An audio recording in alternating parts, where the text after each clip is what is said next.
आज का पहला पाठ प्रकाशन ग्रंथ अध्याय 11 पद संख्याएं 4 से 12। ये दो नबी पृथ्वी के निवासियों को सताया करते थे। मुझ योहन से यह कहा गया, ये मेरे दो साक्षी हैं। ये वे जैतून के दो पेड़ और दो दीपाधार हैं, जो पृथ्वी के प्रभु के सामने खड़े हैं। यदि कोई उन्हें हानि पहुंचाना चाहे तो इनके मुख से आग निकलती है और वह इनके शत्रुओं को नष्ट कर देती है। जो इन्हें हानि पहुंचाना चाहेगा उसे उसी प्रकार मर जाना होगा। इन्हें आकाश का द्वार बंद करने का अधिकार है। इनके भविष्यवाणी के समय पानी नहीं बरसेगा। इन्हें पानी को रक्त में बदलने का और जब जब चाहे तब तक पृथ्वी पर हर प्रकार की महामारी भेजने का भी अधिकार है। जब ये अपना साक्ष्य दे चुके होंगे तो अगाध गर्त में से ऊपर उठने वाला पशु इनसे युद्ध करेगा और इन्हें परास्त कर इनका वध करेगा। इनकी लाशें उस महानगर के चौक में पड़ी रहेंगी, जो लक्षणिक भाषा में सोदोम या मिस्र कहलाता है, और जहाँ इनके प्रभु को क्रूस पर आरोपित किया गया था। 3.5 दिनों तक हर जाति, वंश, भाषा और राष्ट्र के लोग इनकी लाशें देखने आएंगे और इन्हें कब्र में रखने की अनुमति नहीं देंगे।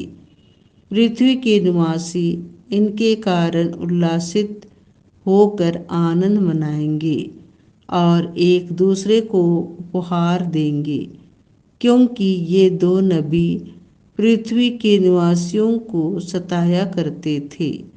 किंतु 3.5 दिनों बाद ईश्वर की ओर से इन दोनों में प्राण आए और ये उठ खड़े हो गए।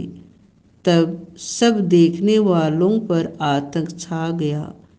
स्वर्ग से एक वाणी इनसे यह कहती हुई सुनाई पड़ी, यहाँ ऊपर आओ। और ये अपने शत्रुओं के देखते देखते बादल में स्वर्ग चले गए। यह प्रभु की वाणी है। संत लुकस के अनुसार पवित्र सुसमाचार अध्याय 20 पद संख्या 27 से 40। प्रभु मृतकों का नहीं, जीवितों का ईश्वर है। सदूकी यीशु के पास आए।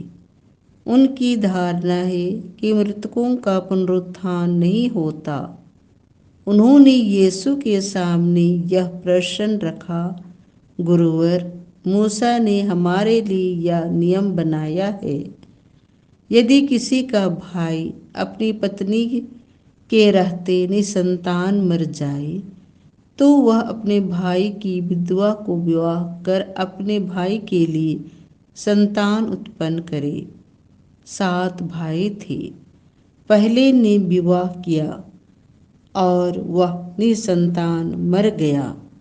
दूसरा और तीसरा आदि 7 भाई विधवा को विवाह कर निसंतान मर गए।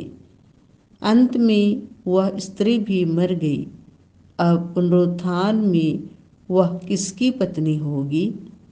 वह तो 7 की पत्नी रह चुकी है।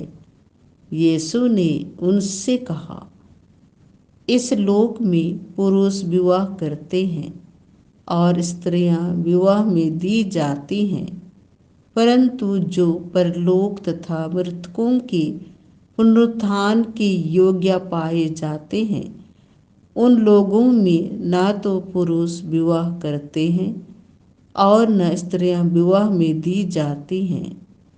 वे फिर कभी नहीं मरते। वे तो स्वर्गदूतों के सदृश होते हैं। और पुनरुत्थान की प्राप्ति संतति बन जाते हैं। मृतकों का पुनरुत्थान होता है। मूसा ने भी झाड़ी की कथा में इसका संकेत किया है, जहाँ वह प्रभु को इब्राहिम का ईश्वर, इसहाक का ईश्वर और याकूब का ईश्वर कहते हैं। वह मृतकों का नहीं, जीवितों का ईश्वर है, क्योंकि उसके लिए सभी जीवित हैं।